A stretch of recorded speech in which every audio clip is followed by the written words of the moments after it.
Shalom Battle Teens, how are you guys? Percayalah bahwa kita bisa sampai di hari ini, bisa beribadah bersama ini semua karena kasih karunia Tuhan. Mari dengan segenap sukacita kita, bring all your best voice to praise Jesus Christ our God. Amen. Thank you Lord. Karena Kau baik Tuhan. Mari dengan sukacita kita nyanyikan lagu ini. Kami bersyukur padamu. Haleluya. Katakan, kecaplah dan lihatlah betapa baiknya Tuhan itu. Rasakan dan nikmati kasih setia Tuhan. Come on. Kecaplah dan lihatlah betapa baiknya Tuhan itu. Rasakan dan nikmati kasih setia Tuhan. Sama-sama. Syukur bagimu Tuhan, segala hormat bagimu Tuhan, Allah yang mengasihiku, Allah yang memeliharaku. Syukur bagimu Tuhan, segala hormat bagimu Tuhan, Allah yang mengasihiku, Allah yang memeliharaku selamanya. Oh, selamanya Tuhan, Kau tak pernah meninggalkan kami. Sama-sama dengan semangat yang terbaik, katakan, kecaplah. Yeay. Kecaplah dan lihatlah betapa baiknya Tuhan itu. Rasakan dan nikmati kasih setia Tuhan.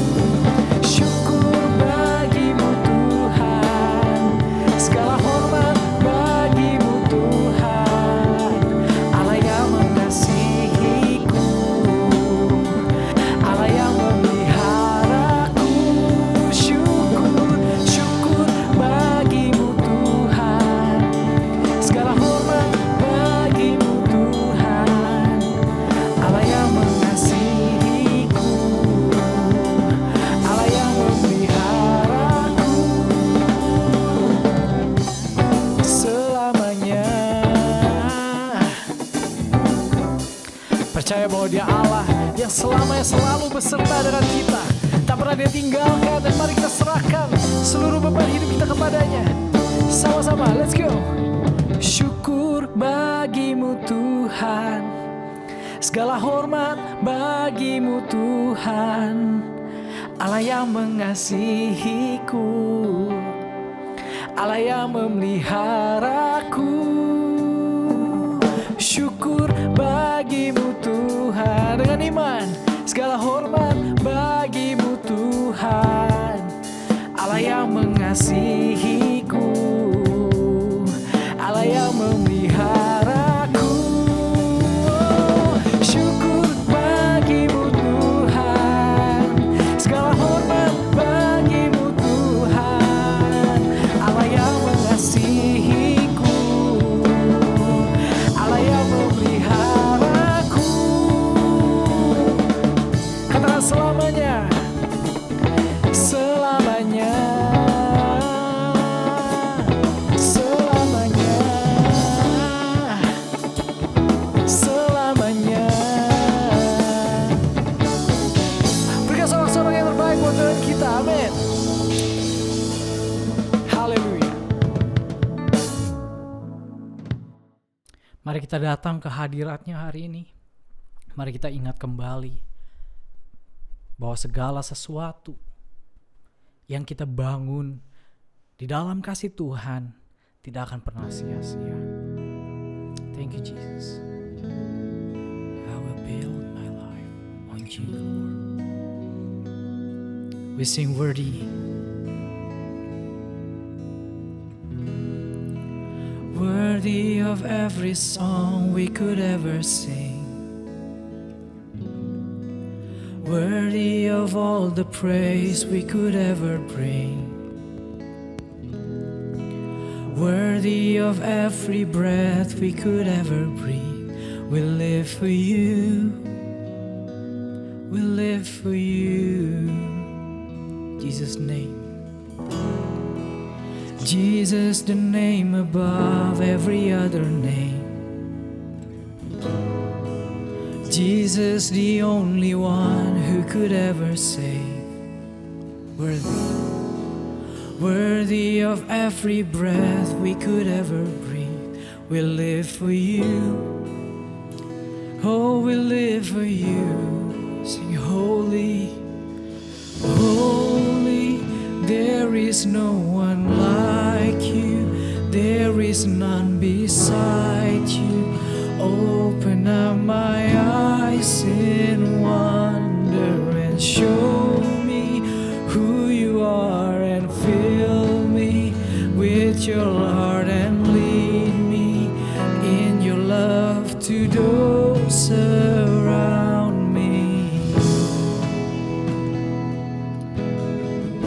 Lead me, Lord,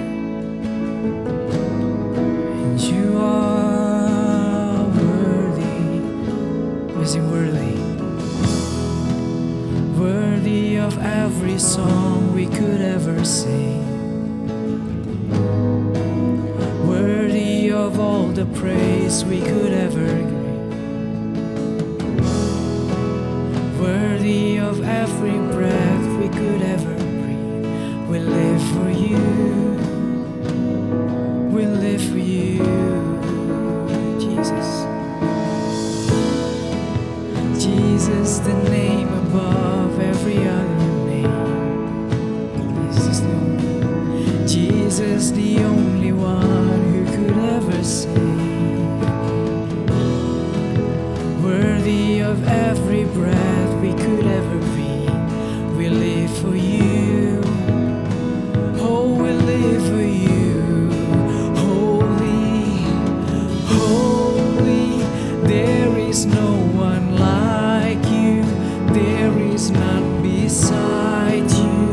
Open up my eyes in wonder and show me who you are, and fill me with your heart and lead me in your love to those around me.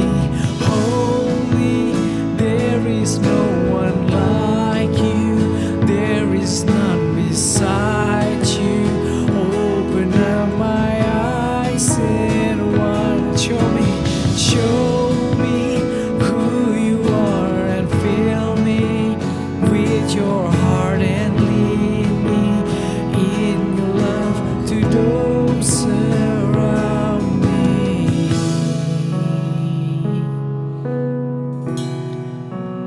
Lead me, Lord. Lead me in your love.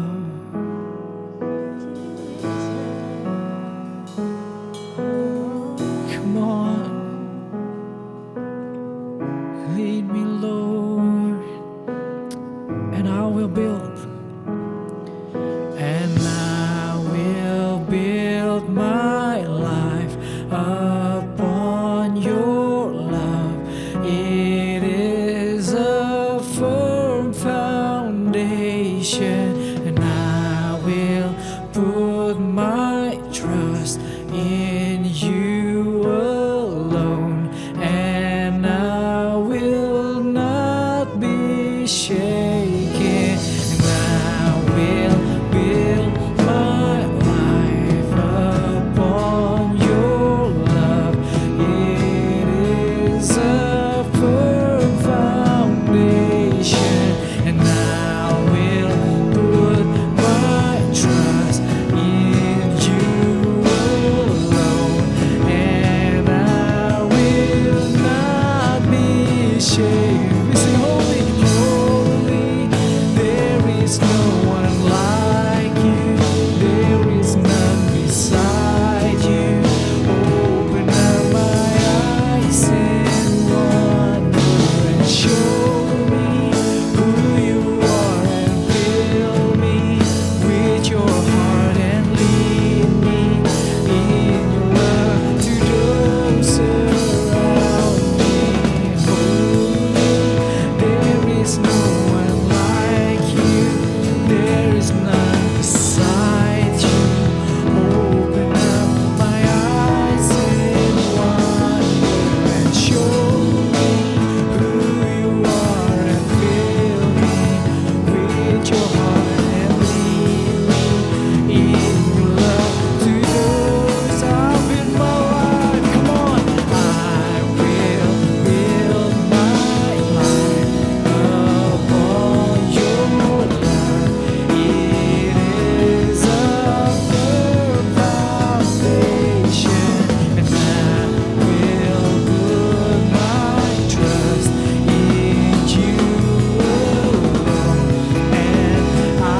And I will put my trust in you alone, and I will not be shamed. Build my life, and I will build my life upon your love.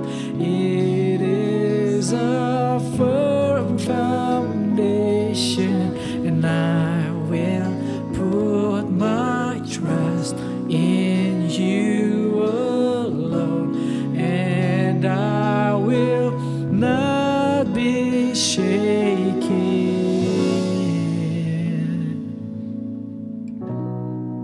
I will not be shaken, for your love is the strongest foundation. Thank you, Lord. Thank you, Lord. Biar hari ini Tuhan, kalau sebentar lagi kami akan mendengarkan firman-Mu, biar seperti firman-Mu Tuhan adalah pondasi yang teguh untuk kehidupan kami. Biar kami dapat mendengar dan kami dapat melakukannya sebagai anak-anak Allah. Di dalam nama Tuhan Yesus Kristus. Setiap kita yang percaya sama-sama kita katakan amin. Shalom teman-teman semua, gimana kabarnya hari ini? Boleh dong kasih reaction atau kasih emoticon gitu di chat box below kalau misalkan kalian dalam kabar baik-baik aja dan kalian siap untuk menerima firman Tuhan pada hari ini. Boleh dong, aku mau tahu seberapa excited kalian untuk menerima kisah Tuhan hari ini. Oke teman-teman, nah senang banget sebenarnya ketemu kalian di sini walaupun kita ketemu secara online, tapi aku harap dan aku percaya teman-teman memiliki hati yang terbaik, teman-teman sudah menyiapkan hati yang terbaik untuk bisa menerima firman dari Tuhan pada hari ini. Oke teman-teman, nah sebelum aku mau mulai nih ke topik kali ini, aku mau mengajak teman-teman untuk menyiapkan hati yang terbaik dulu, dan kita mau sama-sama untuk berdoa. Oke, doa akan aku pimpin. Ya Tuhan, ya Bapa, terima kasih Tuhan pada hari ini Tuhan, hari yang telah Engkau siapkan Tuhan, hari-Mu Tuhan. Biar untuk hari ini Tuhan, kami mau menyingkirkan segala masalah Tuhan, kami mau menyingkirkan segala apa yang kami gumulkan Tuhan, apa yang kami khawatirkan Tuhan, kami mau singkirkan itu dulu Tuhan. Dan kami mau memfokuskan hati kami kepadamu Tuhan. Tuhan, biar Engkau berbicara kepada hamba-Mu Tuhan, biar Engkau berbicara kepada hati setiap anak-Mu Tuhan, biar Engkau menyiapkan hati-hati mereka Tuhan. Tuhan, bukakan hati mereka agar mereka bisa menerima dengan kuat Tuhan firman yang mau Engkau sampaikan pada hari ini Tuhan. Tuhan, terima kasih Tuhan, Engkau beracara dari awal pertengahan hingga pada akhirnya pada ibadah kali ini Tuhan. Terima kasih Tuhan, terima kasih. Di dalam nama Tuhan Yesus kami sudah berdoa. Amin. Oke teman-teman, senang banget ya bisa ketemu sama kalian lagi gitu di sini. Dan pada kesempatan kali ini, untuk khotbah kali ini dibawakan oleh aku, spesial untuk aku gitu. Aku membawakan khotbah untuk kali ini. Mungkin dari kalian juga bertanya-tanya gitu ya, kok bisa gitu Ci Michelle untuk ngomong gitu di depan sini. Perdana mungkin ya, mungkin kalian suka ngelihat aku untuk ngomong di komsel gitu, tapi jarang gitu ngelihat aku, bahkan nggak pernah gitu ngelihat aku ngomong di khotbah kali ini gitu. Nah, pada kesempatan kali ini aku mau berterima kasih juga ke leaders gitu ya yang udah memberikan aku kesempatan untuk bisa ngomong gitu di depan kalian. Aku harap walaupun aku perdana, tapi aku harap apapun yang udah aku sampaikan, apapun yang udah aku siapkan itu bisa tersampaikan dengan baik pada kalian masing-masing, kepada hati kalian masing-masing. Nah, oke teman-teman, sekarang kita langsung masuk aja ke topik kita pada hari ini. Nah, topik kita pada hari ini, aku akan membahas tema mengenai influencer atau influence is our goal. Nah, sebenarnya kalau misalkan kita ngomongin tentang influencer, kita pasti akan mengaitkannya dengan para influencer di luar sana gitu. Baik itu artis, baik itu YouTuber, selebgram, atau mungkin banyak gitu jawaban-jawaban dari kalian berbeda-beda gitu. Nah, sebenarnya apa sih definisi dan makna dari kata-kata influencer ini gitu.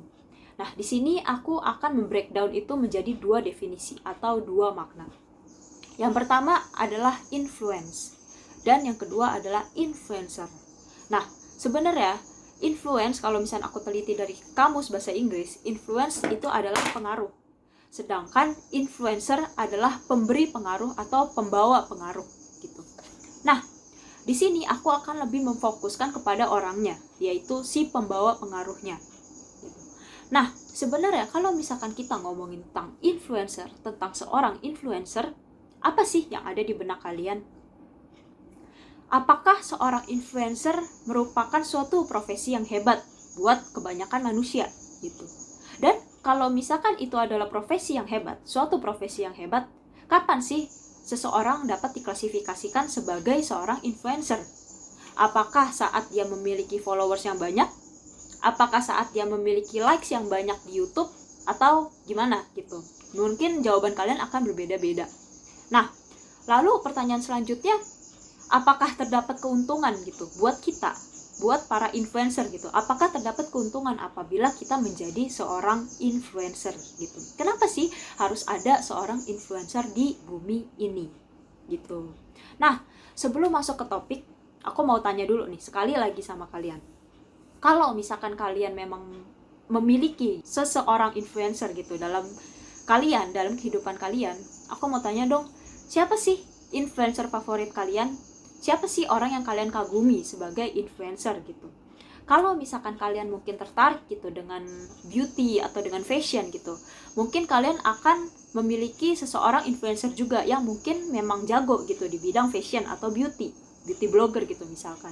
Atau kalau misalkan kalian memang suka memasak gitu atau suka gambar gitu, kalian pasti akan memiliki seseorang influencer juga yang jago di bidang itu, gambar atau masak gitu.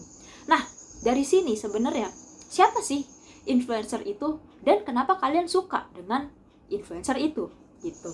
Nah, sebenarnya yang mau aku sampaikan di sini adalah influencer merupakan salah satu identitas kita sebagai orang Kristen. Nah, mungkin kalian bingung gitu, dari tadi aku ngomongin influencer bolak-balik mulu gitu, gak ada alurnya.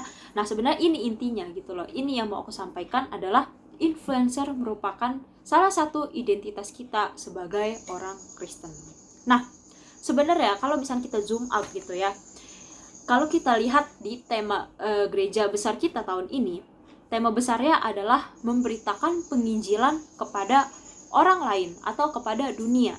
Nah, dari sini sebenarnya kita udah tahu gitu, kalau misalkan gereja kita bukan lagi memfokuskan kita sebagai jemaatnya untuk diberikan suatu penginjilan atau suatu firman gitu, melainkan gereja kita sudah memfokuskan jemaat-jemaatnya gitu untuk bisa siap memberikan penginjilan kepada orang-orang lain atau kepada dunia gitu. Jadi kita bukan lagi sebagai murid yang kosong, bukan lagi sebagai orang yang kosong yang gak tahu tentang firman Tuhan, tapi sebenarnya kita sudah menjadi orang yang penuh akan firman Tuhan dan kita siap untuk membagikannya kepada orang lain. Nah, itu merupakan salah satu tema besar gereja kita pada tahun ini. Nah, sebenarnya pertanyaannya, kalau misalkan kita memang orang yang percaya, kenapa sih kita harus kita harus melayani orang lain gitu? Kenapa kita harus memberitakan penginjilan kepada orang lain? Kenapa sih harus dibagiin? Nah, di sini aku akan masuk ke salah satu ayat Alkitab di Matius 28 ayat 19. Nah, di sini mungkin kita akan sering untuk buka ayat Alkitab ya. Jadi, kalian siapin aja Alkitab kalian atau Alkitab kalian di depan kalian, karena kita akan sering gitu pakai itu.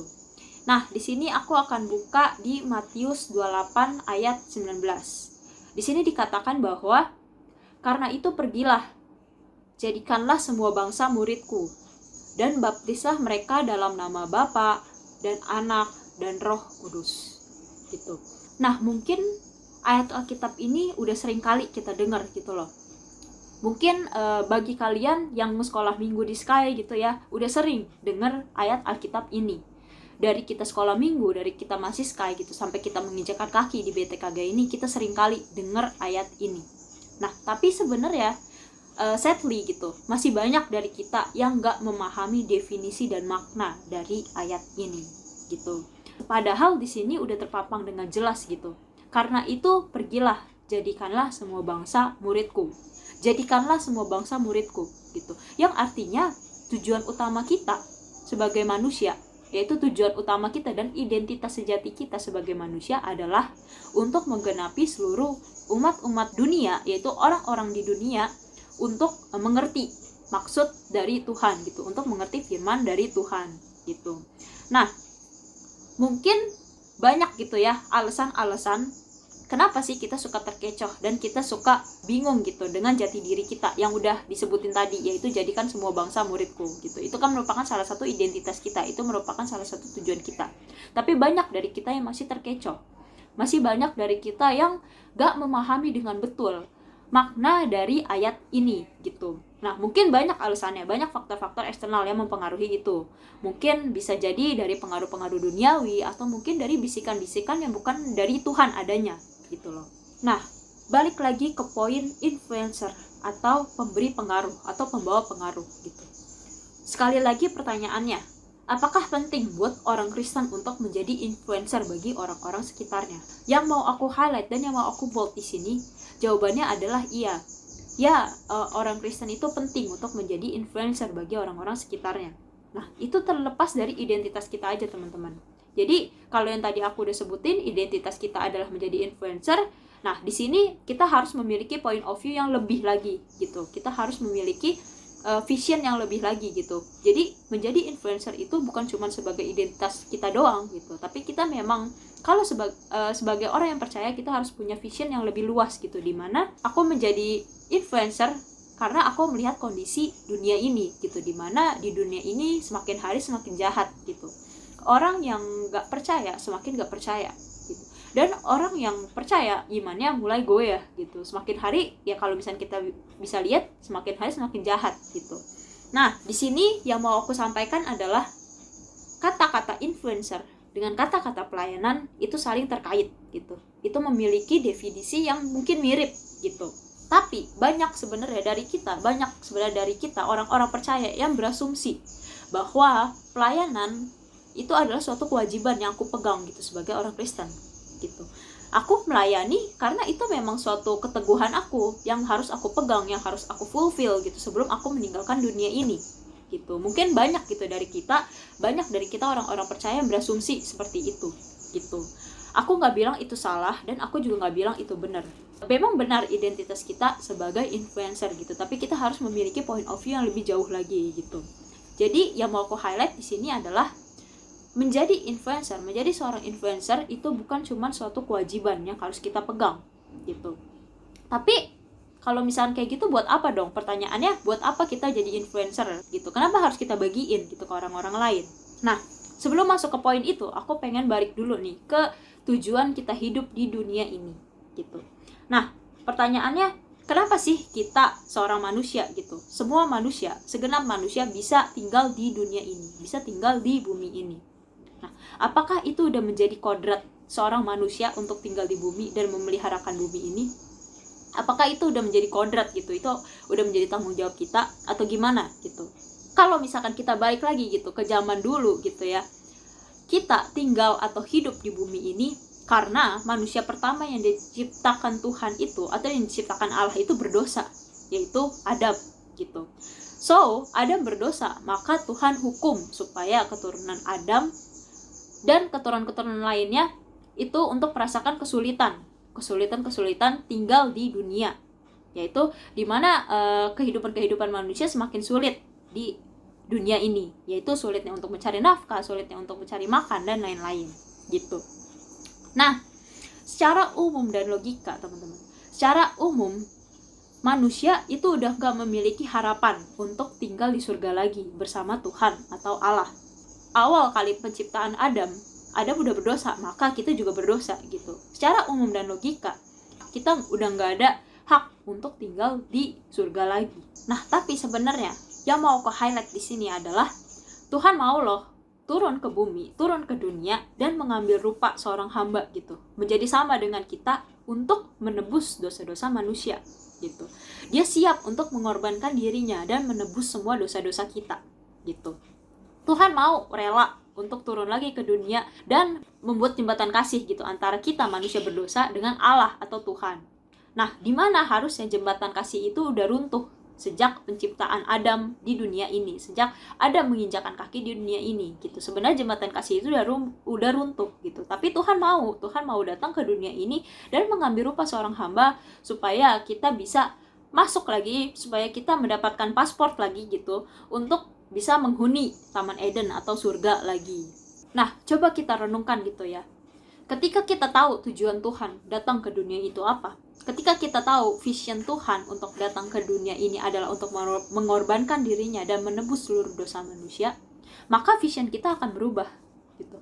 Vision kita bukan lagi menjadikan kita sebagai center gitu. Vision kita bukan lagi aku influence orang, aku melayani orang karena semata-mata aku pengen masuk surga gitu. Vision kita bukan lagi menjadi itu, tapi vision kita akan menjadi sekarang kehidupan aku sudah dipegang oleh Allah. Sekarang aku sudah ditebus dosa-dosanya dan aku sudah mendapatkan free pass atau aku sudah mendapatkan paspor untuk tinggal di surga lagi. Nah, tapi pertanyaannya gimana dengan orang-orang di luar sana yang hidupnya nggak terjamin gitu? Orang-orang yang nggak percaya apakah dia juga bisa sama kayak kamu, yaitu bisa sama-sama masuk ke surga atau gimana gitu. Nah, maka visionmu akan berubah menjadi seperti itu. Visionmu akan menyantarkan orang lain bagaimana gitu kehidupan mereka kalau misalkan mereka nggak percaya. Nah, maka dari itu teman-teman, kalian dibutuhkan di sini, kamu dibutuhkan di sini, yaitu untuk menjadi seorang influencer gitu. Kita nge-influence orang bukan karena semata-mata sebagai kewajiban kita atau tanggung jawab kita gitu. Tapi kita nge-influence orang karena kita mau berterima kasih kepada Allah gitu. Karena Tuhan sudah mengorbankan dirinya dan menebus semua dosa-dosa kamu. Sebenarnya Tuhan mau lihat seberapa besar sih rasa percayamu itu kepadanya sampai-sampai kamu mau merasakan memberikan juga sukacita yang kamu miliki kepada orang lain. Nah, itu teman-teman. Nah, di sini aku mau buka salah satu ayat Alkitab lagi. Siapin lagi teman-teman Alkitab atau Alkitabnya. Yuk kita mau buka di Kisah Para Rasul 1 ayat 8. Di sini diceritakan bahwa tetapi kamu akan menerima kuasa kalau Roh Kudus turun ke atas kamu, dan kamu akan menjadi saksiku di Yerusalem dan di seluruh Yudea dan Samaria dan sampai ke ujung bumi. Nah, sebenarnya di Kisah Para Rasul 1 ayat 8 ini dijelaskan sekali lagi kalau misalkan kita orang percaya itu sudah memiliki power, kita sudah memiliki kuasa supaya kita bisa bersaksi di depan banyak orang gitu, di depan orang-orang yang tidak percaya. Kita sudah memiliki power, yaitu Roh Kudus gitu. Kalau misalkan kalian baca Alkitab juga gitu, Roh Kudus merupakan salah satu power kita yang Tuhan kasih sebelum dia berangkat naik ke surga gitu. Jadi ketika Tuhan datang ke dunia ini dan mau naik lagi ke surga, dia udah menyiapkan salah satu power, yaitu Roh Kudus kepada murid-muridnya, supaya murid-muridnya itu bisa bersaksi di depan orang-orang banyak gitu, di depan orang-orang yang tidak percaya. Nah, di sini dijelasin kalau misalkan kita orang-orang percaya udah memiliki power, tapi nggak sedikit dari kita yang masih bimbang gitu, nggak sedikit dari kita yang masih bingung. Apakah benar Roh Kudus itu beneran ada di dalam diriku? Atau misalkan benar gak sih Roh Kudus ini menjamin kehidupanku? Karena mungkin ketika kamu menjadi influencer atau ketika kamu nge-influence orang, hidupmu akan berubah gitu. Hidupmu tidak akan seenak dulu gitu misalkan. Nah, benar gak sih kamu takut gitu akan perubahan-perubahan yang akan kamu alami dalam hidupmu? Nah, sebenarnya di sini aku mau kasih ke kalian beberapa hal-hal yang perlu kita tangkap dan harus kita pahami agar kita bisa dengan yakin gitu untuk mempergunakan Roh Kudus kita gitu, untuk menjadi saksi seperti apa yang dimau oleh Tuhan. Nah, mungkin dari tadi kalau teman-teman lihat aku ngomongnya muter-muter gitu ya, nggak ada alur gitu. Tapi di sini aku mau masuk ke poin intinya, yaitu aku mau bagiin 4 hal di mana kalian bisa mempertajam Roh Kudus kalian, dan gimana caranya biar kalian bisa berani gitu untuk menjadi penginjil buat orang-orang di luar sana yang nggak percaya gitu. Di sini ada 4 poin. Yang pertama ini adalah penuhi diri dengan firman gitu. Di sini sebelum masuk ke poin, aku mau buka lagi di ayat Alkitab di Lukas 6 ayat 39 sampai 40. Di sini aku bacain aja. Ayat 39. Yesus mengatakan pula suatu perumpamaan kepada mereka. Dapatkah orang buta menuntun orang buta? Bukankah keduanya akan jatuh ke dalam lubang? Ayat 40, seorang murid tidak lebih daripada gurunya. Tetapi barang siapa yang telah tamat pelajarannya akan sama dengan gurunya. Nah, di sini ada beberapa poin-poin yang harus kita highlight dan kita bold gitu. Di sini ada 3 subjek yang perlu diperhatikan. Yang pertama itu di ayat 39 ada orang buta. Di ayat 40 ada guru dan murid ini. Di sini juga dijelaskan kalau misalkan orang buta gak bisa menuntun orang buta gitu. Siapa sih orang buta yang dimaksud gitu? Nah, di sini kalau misalkan aku search di Google gitu ya, orang buta yang dimaksud di sini adalah orang-orang yang gak bisa lihat mata jasmani gitu. Orang-orang yang belum bisa melihat buah kerohanian gitu, sesuatu yang ada di hadapannya gitu. Lalu apa yang sebenarnya terjadi kalau misalkan orang buta menuntun orang buta? Kalau misalkan orang yang gak bisa melihat mata rohani menuntun orang yang gak bisa juga melihat mata rohani gitu. Dijelasin tadi di ayat 39, dua-duanya akan jatuh di lubang yang sama. Dua-duanya akan jatuh di kesalahan yang sama gitu. Nah, sebenarnya kalau aku search juga, ini perumpamaan ini ditujukan dari Tuhan untuk orang-orang Farisi gitu. Yang dimana zaman dahulu sebenarnya orang Farisi ini mengalami kebutuhan rohani gitu. Mereka nggak tahu gitu inti dari kerohanian mereka gitu. Tapi dengan PD-nya gitu, mereka yakin gitu. Mereka yakin dengan kerohanian mereka, mereka yakin dengan pelajaran yang mereka tangkap dan 100% yakin gitu. Akhirnya karena mereka yakin, mereka suruh orang untuk mengikutinya. Mereka nyinjilin kerohanian mereka itu ke seluruh dunia gitu, supaya orang lain ngikutin mereka gitu. Padahal mereka juga merupakan orang buta gitu. Nah, di ayat selanjutnya, di ayat 40, di sini kita akan membahas mengenai seorang guru dan seorang murid gitu. Nah, sebenarnya di sini Tuhan mau kita untuk memilih seorang guru yang benar. Jadi sebenarnya pertanyaan besar ya dari ayat 39 sampai ayat 40 ini, kamu itu ada di posisi mana gitu? Apakah kamu orang yang masih buta gitu? Apakah kamu adalah orang buta yang belum mengerti tentang mata rohani, atau kalian adalah murid yang sebenarnya kalian mengerti tapi kalian belum penuh gitu, sehingga kalian gak siap untuk menginjilin orang lain? Atau apakah kalian menjadi seorang guru yang kalian emang udah penuh dan kalian siap untuk menginjilin kepada orang lain gitu? Jadi which position are you?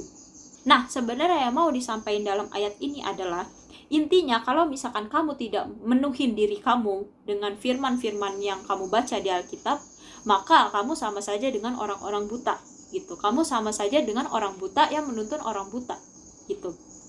Kamu kan ceritanya mau jadi seorang pelayan, kamu mau jadi seorang influencer gitu, tapi kamu gak tahu apa yang mau kamu bagiin gitu. Kamu gak tahu buah rohani apa nih yang mau kamu bagiin ke orang-orang sekitar kamu gitu. Maka kamu merupakan orang buta gitu. Nah, oleh karena itu di ayat 40 dijelasin kalau misalkan carilah guru yang benar gitu. Kalau misalkan kamu menjadi guru, penuhilah kamu dengan firman-firman yang kamu baca di Alkitab gitu. Jadi dari sini sebenarnya umum ya, di sini tuh umum banget, dimana ya udah penting buat kita untuk baca firman tiap hari, untuk saat teduh gitu tiap hari. Dan aku percaya juga teman-teman di sini udah melakukan saat teduh gitu setiap harinya gitu, dan itu bagus gitu, karena Alkitab itu merupakan wawasan kalian, dimana kalian mungkin ini merupakan suatu tips yang paling gampang gitu, supaya kalian Roh Kudus kalian itu dipertajam gitu, supaya kalian bisa kuat untuk bersaksi gitu. Kalian harus mantepin diri dulu dengan firman-firman ini yang kalian baca di Alkitab. Nah, itu teman-teman, itu untuk poin yang pertama, yaitu penuhi diri dengan firman. Oke, lanjut. Kalau tadi kita udah ngomongin tentang firman, tentang buah rohani, sekarang kita akan ngomongin tentang waktu. Poin kedua, yaitu time is limited. Di sini aku mau ngomongin tentang waktu gitu. Nah, sebelum masuk ke topik, aku mau ngomong dulu nih.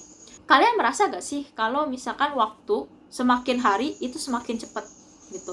Atau mungkin banyak gitu dari kalian yang masih sekolah gitu. Kita kan online kan ya. Sekolah atau kuliah gitu, dimana aku baru aja nih kelar kuliah, aku baru istirahat sebentar, aku baru kelar sekolah, baru makan, lalu aku istirahat sebentar. Tapi tiba-tiba jam udah menunjukkan waktu jam 7 aja, jam 7 malam gitu. Padahal kalian belum ngapa-ngapain. Nah, Pernah gak sih kalian merasakan hal itu gitu? Kalau aku sih sering banget ya. Lagi ngapain tiba-tiba udah jam segini aja, kaget gitu ceritanya. Nah, mungkin yang mau aku sampaikan di sini adalah waktu, teman-teman. Kita nggak boleh main-main dengan waktu gitu. Oke, kalau kalau kita kaitin lagi dengan bahas influencer, mungkin banyak gitu dari kalian yang masih beranggapan kalau misalkan kalian masih kecil gitu, urusan menjadi pelayan atau urusan menjadi influencer itu urusan nanti gitu. Yang penting aku sekolah dulu, yang penting aku pintar dulu, baru aku melayani orang-orang di luar sana gitu. Mungkin banyak dari kita yang beranggapan seperti itu gitu. Tapi sebenarnya menjadi saksi, ini mungkin umum ya, menjadi saksi itu harus dimulai sedini mungkin, seumur muda kalian mungkin gitu loh. Nah, sebenarnya yang mau disampaikan adalah kehidupan manusia. Kalau misalkan kalian tahu, kehidupan manusia itu sama, umur manusia itu sama seperti bunga bakung yang hidupnya nggak lama gitu. Nah, mau sampai kapan sih kita berdiam diri? Mau sampai kapan sih kita tunggu waktunya? Mau sampai kapan kita kebanyakan mikir gitu, tapi kita nggak melakukan suatu action gitu? Sebenarnya kita nggak tahu apa yang akan terjadi untuk tahun depan, apa yang akan terjadi untuk esok hari, apa yang akan terjadi dengan kita 1 jam kemudian. Kita nggak tahu apa yang akan terjadi. Maka di sini penting buat kita untuk mempergunakan waktu semaksimal mungkin untuk teman-teman. Nah, di sini aku juga mau buka di salah satu ayat Alkitab yang ngomongin juga tentang waktu, di Markus pasal 13 ayat 32 sampai 33. Nah, di sini diceritain bahwa tetapi tentang hari atau saat itu tidak seorang pun yang tahu. Malaikat-malaikat di sorga pun tidak, dan anak pun tidak, hanya Bapa saja. Ayat 33, hati-hatilah dan berjaga-jagalah, sebab kamu tidak tahu bila manakah waktunya tiba.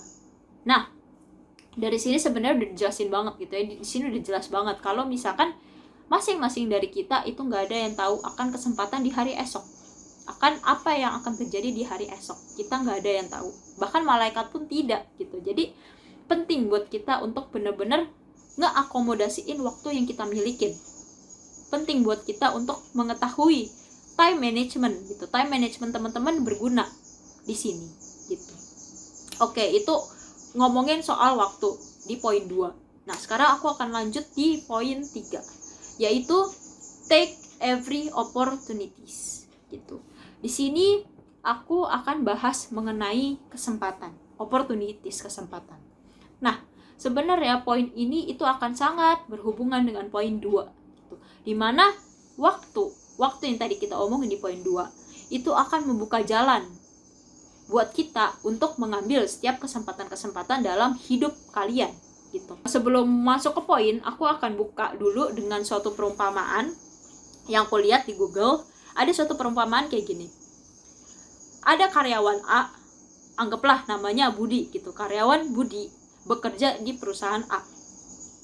Karyawan ini melihat kinerja manajer-manajernya, melihat kinerja atasan-atasannya gitu. Kalau misalkan kalian tahu di perusahaan atau di kantoran gitu, ada tingkatan-tingkatan kerjaan gitu.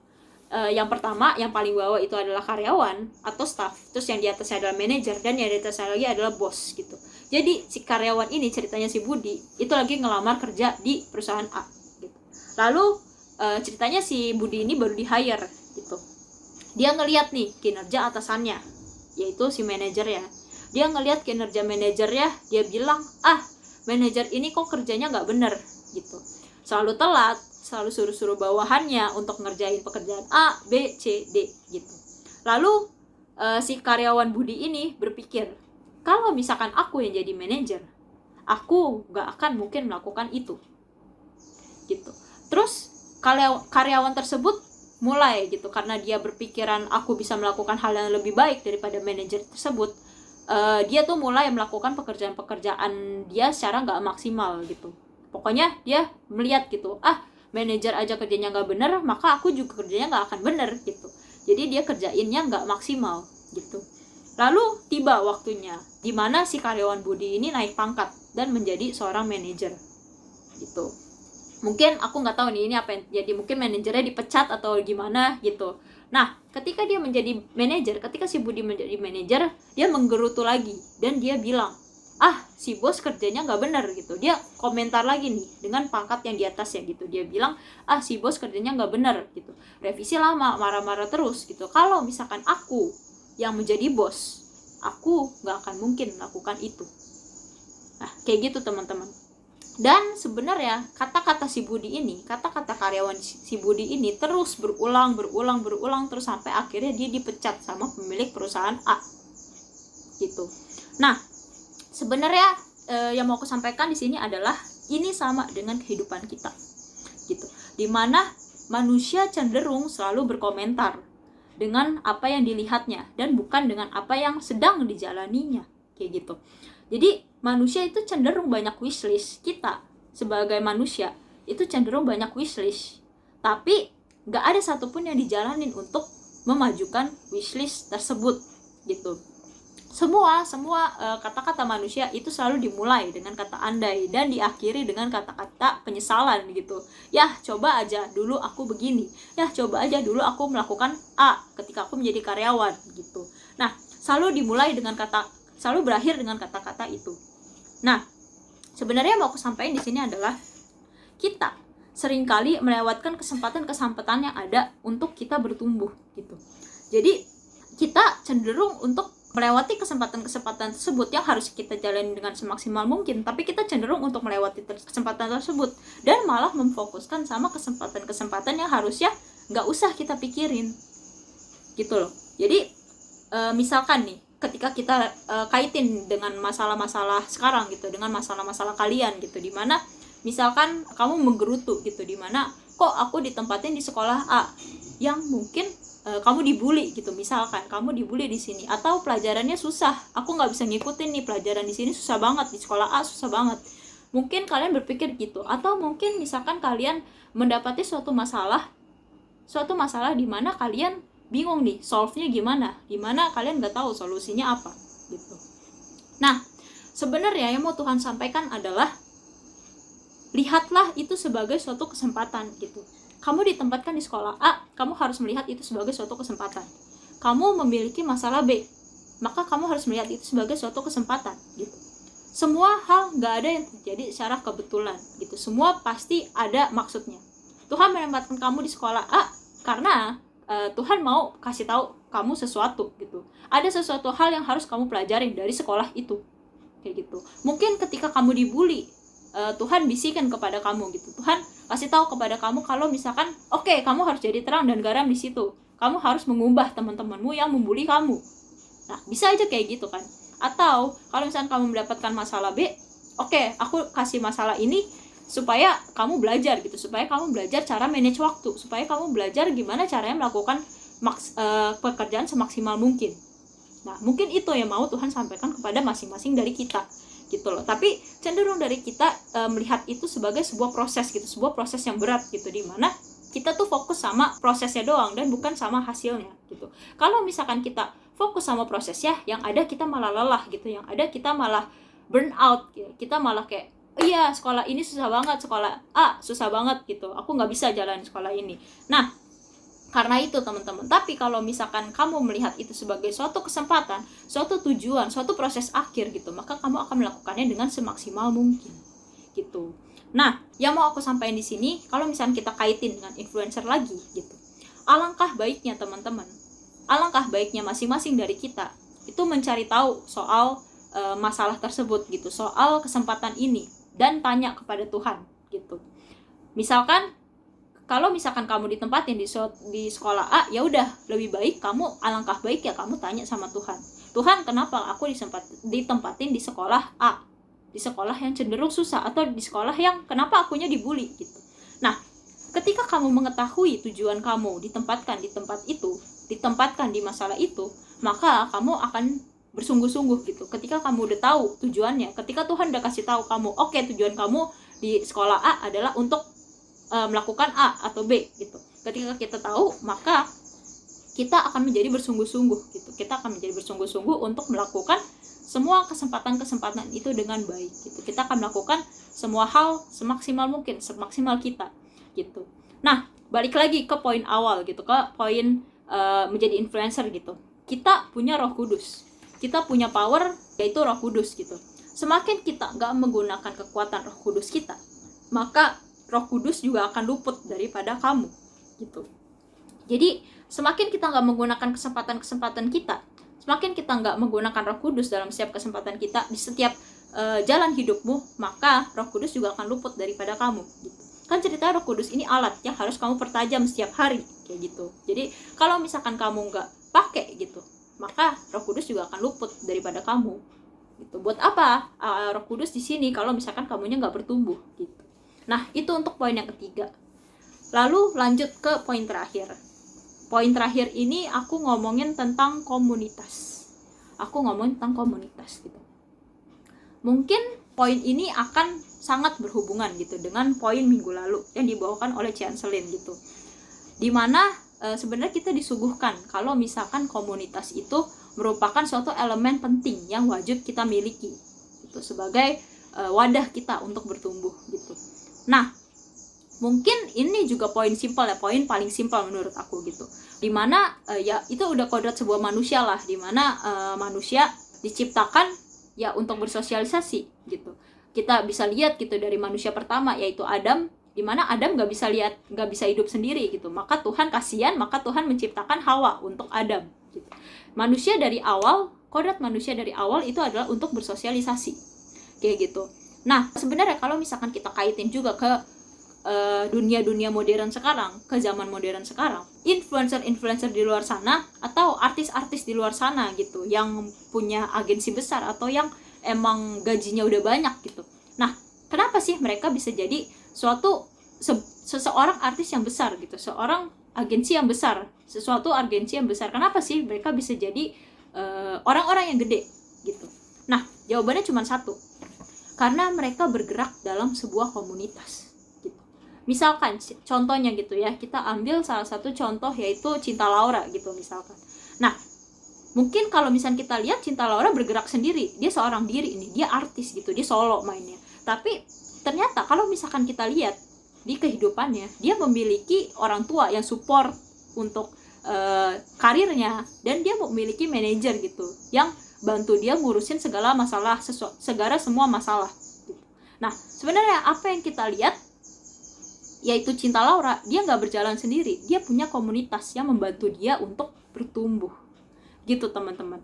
Nah, jadi sebenarnya di sini poinnya simple, dimana kita perlu komunitas, kita perlu support gitu, kita perlu kritikan orang lain gitu untuk menjadi sebuah parameter gitu supaya kita bisa bertumbuh gitu. Karena at some point, seperti yang udah dijelasin Cian Selin minggu lalu, at some point kita akan merasa stuck gitu, kita akan merasa oke, aku nggak tahu harus bergerak kemana lagi, aku nggak tahu harus bertumbuh kemana lagi gitu. At some point kita akan stuck gitu. Maka dari itu kita butuh komunitas untuk memberikan kita suatu masukan atau suatu kritikan supaya kita bisa terus bertumbuh kayak gitu teman-teman. Jadi yang mau aku sampaikan di sini adalah penting gitu buat kita untuk memilah suatu komunitas yang benar gitu. Oke, kalau misalkan kamu memang orang yang bergengsi gitu, punya geng yang bergengsi di sekolah kamu, apakah geng itu membawamu untuk bertumbuh atau geng itu sukanya cuma julid doang atau gosip doang gitu? Maka akan berbeda teman-teman. Jadi penting buat orang-orang percaya itu memilah komunitas yang benar. Apakah komunitas tersebut bisa untuk menumbuhkan kamu, bisa untuk menumbuhkan kamu sebagai orang-orang yang percaya, atau malah menjatuhkan kamu, bahkan kamu stuck aja di situ. Nah, penting gitu buat kita untuk memilah komunitas-komunitas yang benar gitu. Nah, mungkin banyak sih sebenarnya yang aku lihat juga dari kita, banyak yang mikir kayaknya komunitas aku nih nggak terlalu bagus deh, maksudnya nggak terlalu mengerti perasaan aku kayak gimana gitu. Nah, tapi sebenarnya dari sisi komunitas juga, kalau misalkan kalian mau terbuka sama komunitas, kalau misalkan kalian mau terbuka dengan masalah-masalah kalian sama komunitas, maka komunitas tersebut juga akan bertumbuh gitu. Maka komunitas tersebut juga akan memikirkan solusi gitu, gimana cara kamu dan komunitas akan solve masalah itu sama-sama gitu. Jadi di sini ketika kamu memiliki masalah, yang bertumbuh bukan cuma kamu, tapi komunitas juga kayak gitu. Jadi kalian kalau punya masalah, sama-sama bertumbuh gitu, sama-sama saling bertumbuh, sama-sama saling melengkapi, maka terbentuklah suatu solusi yang baik. Nah, itu pentingnya komunitas, teman-teman. Nah, oke, ngomongin soal komunitas, yuk kita mau sama-sama buka di ayat terakhir kita pada hari ini, yaitu di Kolose pasal 3 ayat 14 sampai 15. Di sini dijelaskan bahwa dan di atas semuanya itu kenakanlah kasih sebagai pengikat yang mempersatukan dan menyempurnakan. Hendaklah damai sejahtera Kristus memerintah dalam hatimu, karena untuk itulah kamu telah dipanggil menjadi satu tubuh, dan bersyukurlah gitu. Jadi sebenarnya kalau misalnya kita telaah gitu dari poin ini, itu akan berkaitan besar dengan talenta gitu, dimana komunitas itu adalah tubuh kamu gitu, dimana itu adalah satu tubuh kamu. Komunitas itu kalau kita ibaratkan sebagai sebuah badan, maka mungkin ada orang yang bekerja sebagai kepala, ada orang yang bekerja sebagai otak, ada orang yang bekerja sebagai tangan, ada orang yang bekerja sebagai kaki gitu. Of course, semua job-job dari kita, masing-masing job-job dari kita memiliki jenis pekerjaan yang berbeda gitu, tergantung kapasitas kamu masing-masing gitu. Maka dari itu, ketika kamu bersatu, misalkan tangan kan nggak bisa bergerak sendiri, dia harus memiliki sebuah otak gitu. Jadi begitupun juga dengan kaki, begitupun juga dengan alat-alat lainnya gitu dalam tubuh kita. Nah, sama seperti itu komunitas. Jadi mungkin kamu akan mengalami banyak masalah gitu ketika kamu menjalani hidup, maka terbukalah gitu sama komunitas gitu. Sebagai mungkin nanti di komunitas kamu ada yang bekerja sebagai otak gitu, di mana Michelle, kayaknya kamu sebaiknya begini gitu. Maka itu akan menjadi sebuah concern kamu, itu akan menjadi sebuah masukan, kritikan kamu gitu, supaya kamu bisa bertumbuh. Nah, seperti itu teman-teman. Jadi di sini kita udah mulai masuk ya ke sesi terakhir. Maksudnya ini sebenarnya aku yang udah aku ngomongin 4 poin tadi itu udah aku jelasin dengan rinci, dan semoga kalian mengerti. Jadi sebenarnya 4 poin penting ini perlu kita telaah gitu, perlu kita telaah dan perlu kita pahami, supaya apa? Supaya Roh Kudus sebagai alat kita itu bisa mempertajam kita sebagai saksi gitu, supaya kita bisa gak takut lagi gitu untuk bersaksi kepada orang-orang luar atau dunia-dunia luar. Nah teman-teman, sebenarnya udah sih yang mau aku sampaikan cuman itu, yaitu 4 poin tadi.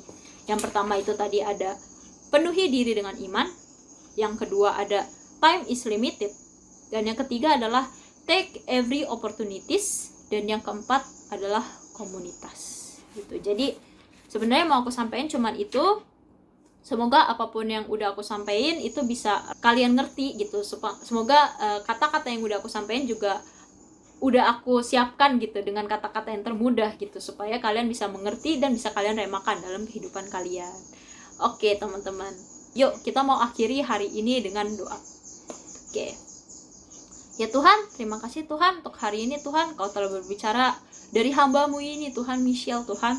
Kau yang telah memberkati kami Tuhan, Kau telah menyiapkan telinga, hati, dan pikiran kami Tuhan untuk bisa siap menerima firman-Mu Tuhan. Tuhan, terima kasih Engkau telah berbicara, terima kasih Engkau telah beracara Tuhan dalam kami Tuhan. Kau yang memberkati Tuhan dari awal, pertengahan, hingga pada akhirnya dengan mantap Tuhan, dengan lancar Tuhan. Terima kasih untuk itu Tuhan. Tuhan, sebentar kami akan melakukan aktivitas kami sendiri-sendiri Tuhan. Kami akan melakukan kesibukan-kesibukan kami Tuhan, biar Engkau memberkati Tuhan anak-anak-Mu, biar Engkau memberkati semua aktivitas itu. Engkau memberkati juga setiap pergumulan yang kami hadapi Tuhan. Semoga apapun yang kami gumulkan Tuhan, itu adalah jalan Tuhan, jalan dan signal daripada-Mu Tuhan, supaya kita bisa bertumbuh Tuhan.